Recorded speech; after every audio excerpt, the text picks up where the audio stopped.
بسم الله الرحمن الرحيم الحمد لله والصلاة والسلام على رسول الله وعلى آله وصحبه ومن والاه أما بعد فأعوذ بالله من الشيطان الرجيم بسم الله الرحمن الرحيم وأقيموا الصلاة وآتوا الزكاة صدق الله العظيم. Respected brothers and sisters, yesterday we started the lesson on zakat, and today inshallah we're going to be continuing with the lesson on zakat, and by tonight inshallah we'll complete the subject of zakat, and tomorrow we can continue with the reflections on the portions of the Quran that are recited in the Salatul Taraweeh. Salatul Taraweeh, currently we are on the third juz. So we completed 2.5 juz in the first 2 nights. Tonight inshallah we'll be continuing from halfway point in the third juz of the Quran. We're currently on Surah Ali Imran. Surah Ali Imran is the third chapter in the Quran. So yesterday we were speaking about the zakat on money that is borrowed to other people. So if you borrowed money to a friend, a family member, then that amount will also be used in your calculation of your assets.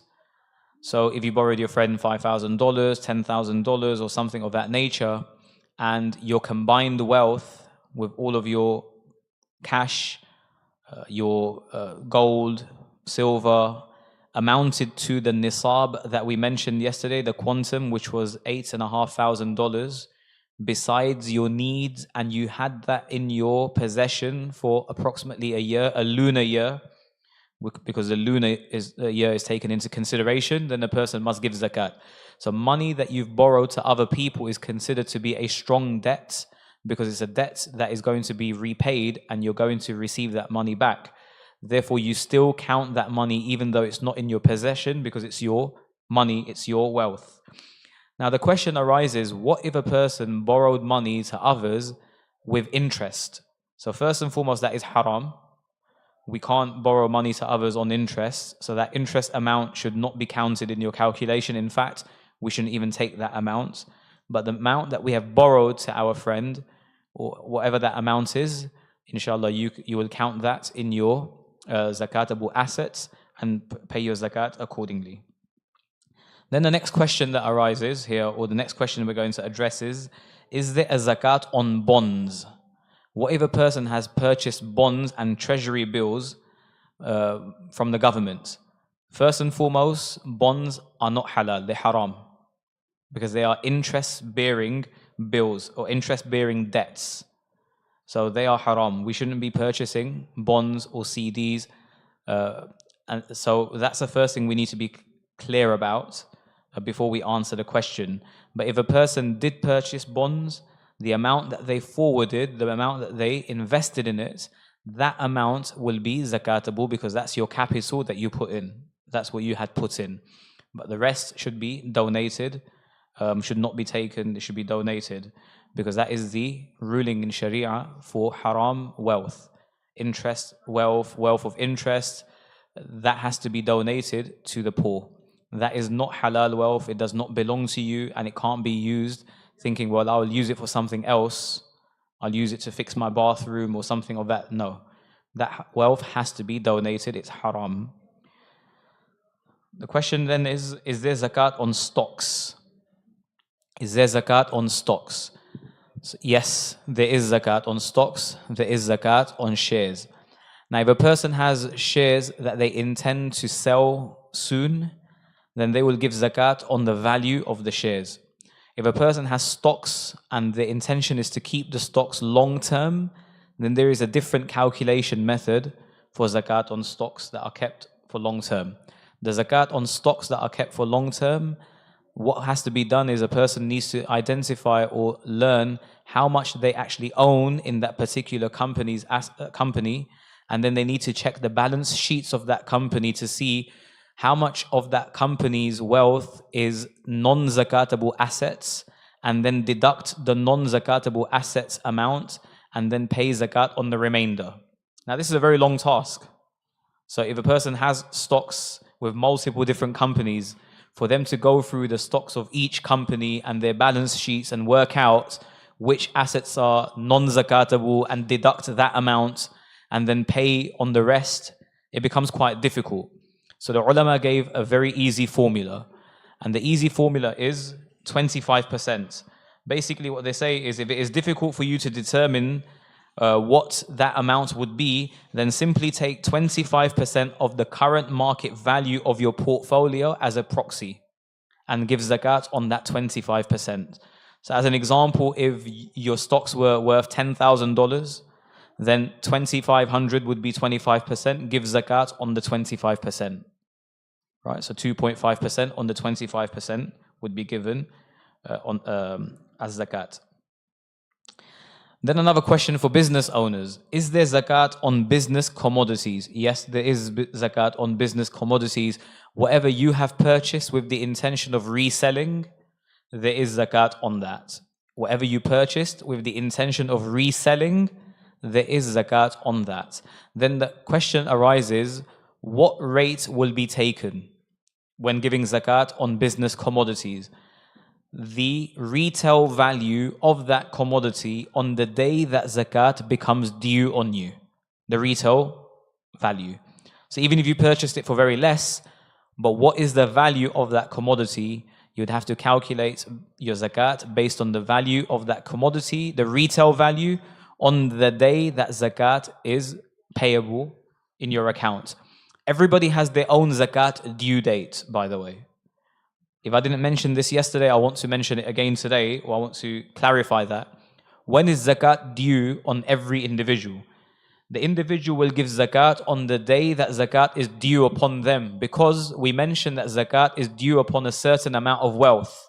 Whenever you have possession of that amount of wealth and a lunar year passes, then zakat becomes obligatory with the anniversary of that wealth. So that could be any date. So it's important for people to learn the rulings of zakat beforehand, before we start earning money when we're younger, so that we know that when we do become wealthy, when we do have that certain amount of wealth that makes zakat payable, we can calculate one lunar year from that time onwards. And then there are different rulings about your balance becoming lower than that during the year. That's not taken into consideration, as long as when that 1 year anniversary comes, you still have that amount. The only time your calculation restarts from zero again is if your balance became zero. If your balance became zero, then the calculation of $8,500 in your assets and 1 lunar year passing on it starts from that point. The next question is there zakat on any personal belongings? No, there's no zakat on personal belongings. So even if a person has 2 houses and he lives in both of them, he might have a house in another country, he or she, and they go there for 2 months of the year. They might have a holiday home somewhere else. Now, if you have an Airbnb, that might be different. If you have an Airbnb, which you also stay in 1 week of the year, 2 weeks of the year, but you purchase that property with the intention of renting it out, then the zakat rules will be different. And we'll explain that in a few minutes, inshallah. But anyway, zakat on personal belongings, there's none. So even if you have 3 cars, 4 cars, 5 cars, and they're all your cars, your personal cars, you don't intend to sell them, you don't intend to rent them out or send them out for hiring purposes, there's no zakat on them. You can own as many clothes as you want. There's no zakat on that. There's no zakat on your furniture. There's no zakat on the utensils of your home. There's no zakat on any of these items. So the next question is there zakat on my rental property? Right, so somebody asks, so the question is, if you have a rental property and the intention of purchasing that home was to rent it out, then the zakat will not be given on the rental, on the market value of the home, because you haven't purchased that home with the intention of selling it. You purchased that home with the intention of renting it out. So the rent will be considered as income, and that income will be zakatable minus your expenses. Again, the condition is that it combines with your other wealth and it meets the zakat nisab threshold. Like any stream of income. If you had a few streams of income, again, the rulings will be the same. If you have wealth that is equivalent to nisab, that threshold of $8,500, according to today's rate, it was 8,473, you will be giving zakat on that amount. So rental income will be added to all of your other income, and if they combine and meet that threshold, you give zakat on that income. If it doesn't, then you don't give zakat on it because you're not liable to pay zakat. Right? And of course, you're allowed to minus your expenses, such as your taxes, your insurances, or whatever it is that you're doing. You're allowed to minus that amount when you're calculating what you're left over with. Right? So there's no zakat on rental properties. So is there zakat on the rent or the value of the house? I just answered that question. So then the next question is, what if a person is in the property flipping business? Because so they're not purchasing the property with the intention of renting it, they're purchasing the property with the intention of reselling it. So like other business commodities, the entire value of the home will be taken into consideration for zakat calculation purposes. So suppose you bought a house with the intention of selling it and the house is $400,000. That's the market value of the house. You will give zakat on $400,000. So homes that are purchased with the intention of reselling, they are zakatable. Homes that are purchased with the intention of renting out, it's the rental income that is zakatable, not the value of the house that is zakatable. That's a very clear distinction, easy for all of us to understand. Now questions do arise. What if I purchased a house with the intention of renting it, and then my intention changed because the market became great for sellers? Because your intention changed, now the entire property value will be taken into consideration for zakat calculation purposes. Right. The next question is there zakat on the buildings, machinery, and vehicles of my business? So let's just say you have a business, and in order for you to conduct that business, there's certain things that you need to purchase, like a space, machinery, other equipment. All of those things can be minused and deducted from the total assets when calculating zakat, because you need those things in order for you to carry out your business. This is similar to a person who might be a plumber or a person who's a contractor, and you have equipment. Sometimes the equipment can be very expensive. That is deductible. Even though you own that, but you need that for your trade. You need it for your trade. Therefore, those items, those tools, those equipments are not zakatable. They can be deducted from your total assets when calculating your zakat. Another question here is, do I pay zakat if I have debts?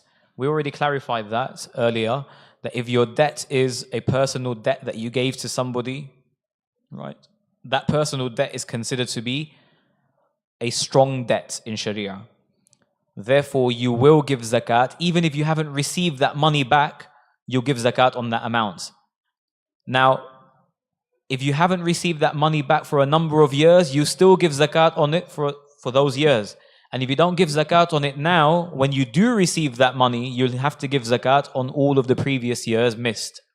So suppose you borrowed a friend $10,000 and you didn't pay zakat on it for year 1, year 2, year 3, year 4, and then you receive the money back in year 5, you will have to give zakat for all previous 5 years on that $10,000.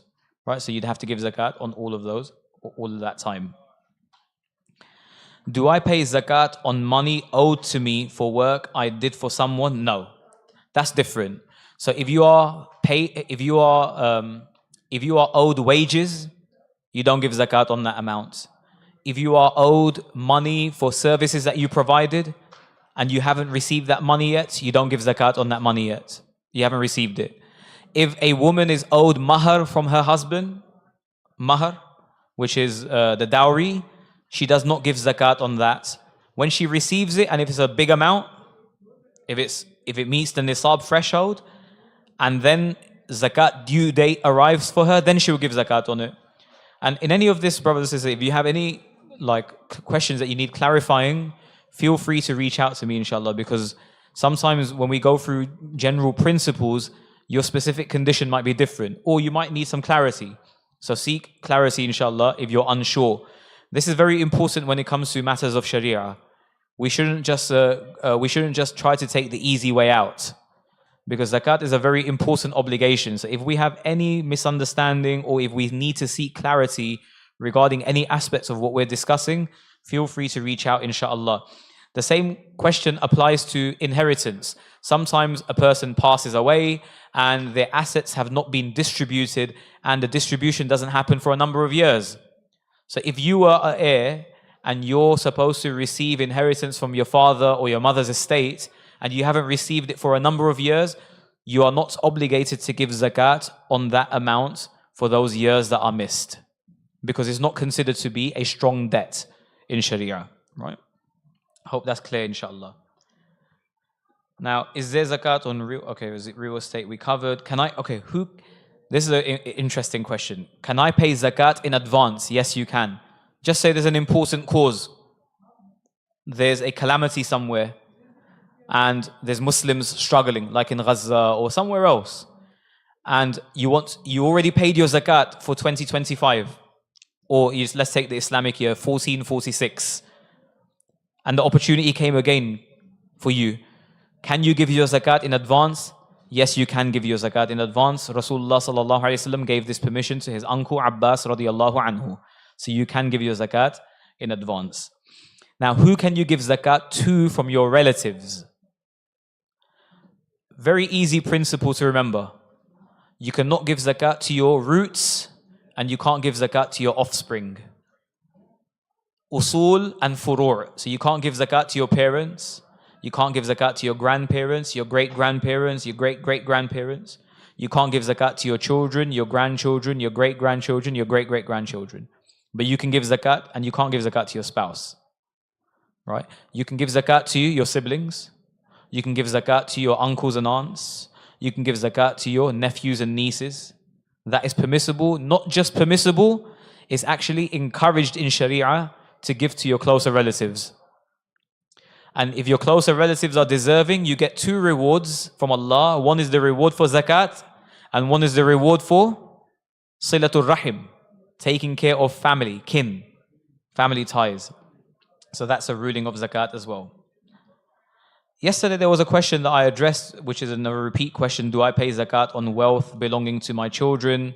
So we mentioned yesterday that according to Imam Abu Hanifa rahmatullahi alayh, he says that because children are not obligated with any of the obligations of Sharia, because they're still children, they haven't reached the age of maturity or puberty, even if they have vast sums of wealth, there's no zakat on it. Imam al-Shafi'i and the rest of the fuqaha, they're looking at the wealth. They're saying that if the wealth reaches the quantum, you have to give zakat on it, even if it's a child's wealth. Right? So this is just something to take into consideration. And then lastly, I'm going to end with a very common question that we receive and people ask. What about zakat on 401k plans?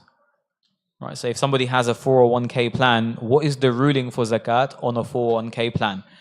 You might hear various opinions on this issue, by the way. There are a spectrum of opinions of contemporary scholars in USA regarding zakat on 401k plans.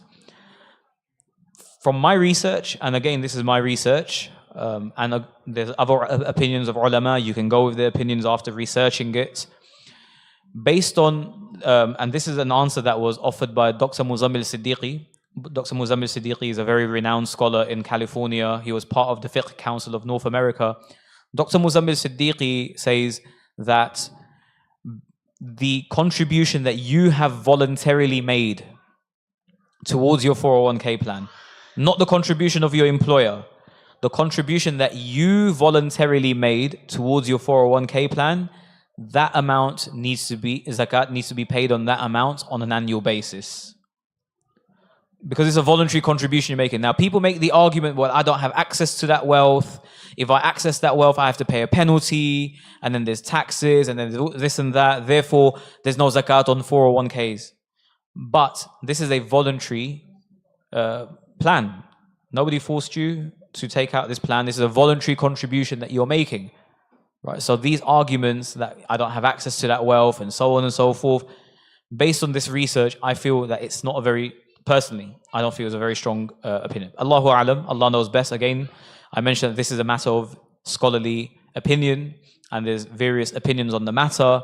But if a person made their own voluntary contributions towards their 401k plan, it wasn't taken out involuntarily, it was taken out, you contributed to it voluntarily, then every year at your zakat due date, you should check what your 401k plan amount is, how much you have in your 401k, work out what your personal contribution was, which is easily accessible, and then pay zakat on that amount. I'm going to end here, and we're going to, inshallah, like I said, if anybody has any personal questions, feel free to reach out, inshallah. Tomorrow we're going to continue with the reflections on Quran. We have about 5 minutes left for dua. And today I just want to let everybody know we have a group from the Church of Latter-day Saints visiting us. They have also fasted today because they fast on the first Sunday of every month. And they reached out to us to see what Muslims do. And I invited them over. I said, come and join us to break fast with us. So there's a group that's joining us for dinner, inshallah. I'd like everybody to be welcoming. Be on your best behavior. It goes without saying. I know you're probably thinking, do Muslims need to be told that? Yes, they do. Right? So let's be on our best behavior, inshallah. Be welcoming, be kind, and feed them before you feed yourself, inshallah. Right? Don't be like, well, I'm hungry too. I've been fasting as well, and rush for the food. Okay, the food, inshallah, there's plentiful, alhamdulillah, and abundance, inshallah. Everybody's going to get food, inshallah. Otherwise, share with your brothers. Allah will put barakah in it. You're thinking, no, I'm not doing that. Everybody's like, really? I'm going to share containers? I've been fasting all day. But inshallah, there's barakah. There's barakah, inshallah, in sharing. Let's make dua, inshallah. Bismillahir Rahmanir Rahim. الحمد لله رب العالمين والصلاة والسلام على أشرف الأنبياء والمرسلين سيدنا محمد وعلى آله وأصحابه أجمعين اللهم صل على سيدنا محمد وعلى آل سيدنا محمد وبارك وسلم ربنا آتنا في الدنيا حسنة وفي الآخرة حسنة وقنا عذاب النار ربنا اصرف عنا عذاب جهنم إن عذابها كان غراما إنها ساءت مستقرا ومقاما ربنا هب لنا من أزواجنا وذرياتنا قرة أعين واجعلنا للمتقين إماما ربنا لا تؤاخذنا إن نسينا أو أخطأنا ربنا ولا تحمل علينا إصرا كما حملته على الذين من قبلنا ربنا ولا تحملنا ما لا طاقة لنا به واعف عنا واغفر لنا وارحمنا أنت مولانا فانصرنا على القوم الكافرين ربنا لا تزغ قلوبنا بعد إذ هديتنا وهب لنا من لدنك رحمة إنك أنت الوهاب ربنا اغفر لنا ولإخواننا الذين سبقونا بالإيمان ولا تجعل في قلوبنا غلا للذين آمنوا ربنا إنك رؤوف رحيم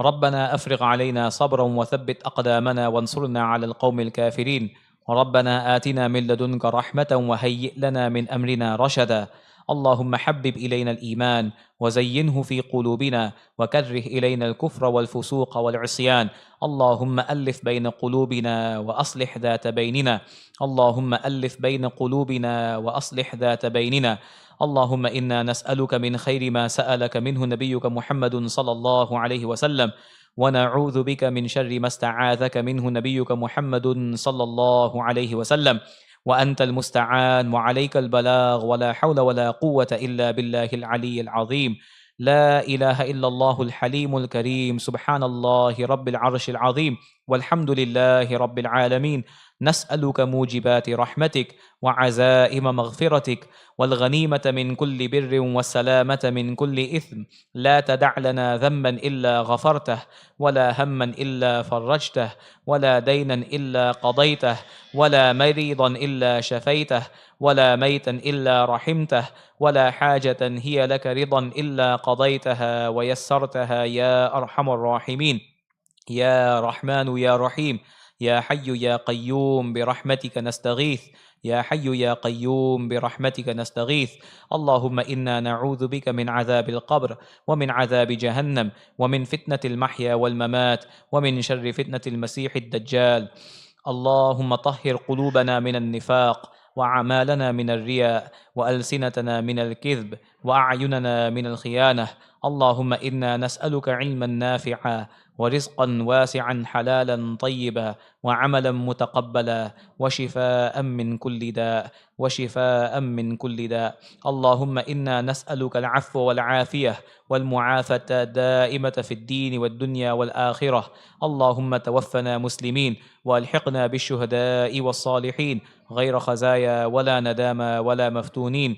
Ya Allah, forgive us. Ya Allah, have mercy upon us. Ya Allah, shower your mercy upon us. Ya Allah, Ya Allah, send your benevolence towards us. Ya Allah, Ya Allah, protect us, preserve us, guide us, guard us. Ya Allah, Ya Allah, guide us to as-sirat al-mustaqim.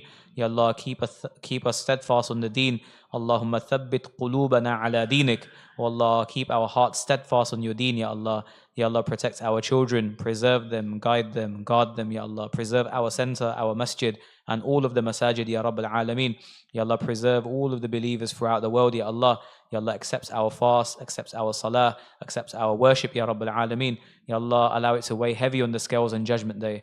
Wa sallallahu ta'ala ala khayri khalqihi Muhammadin wa ala alihi wa sahbihi ajma'in. Bi rahmatika ya arhamar rahimin.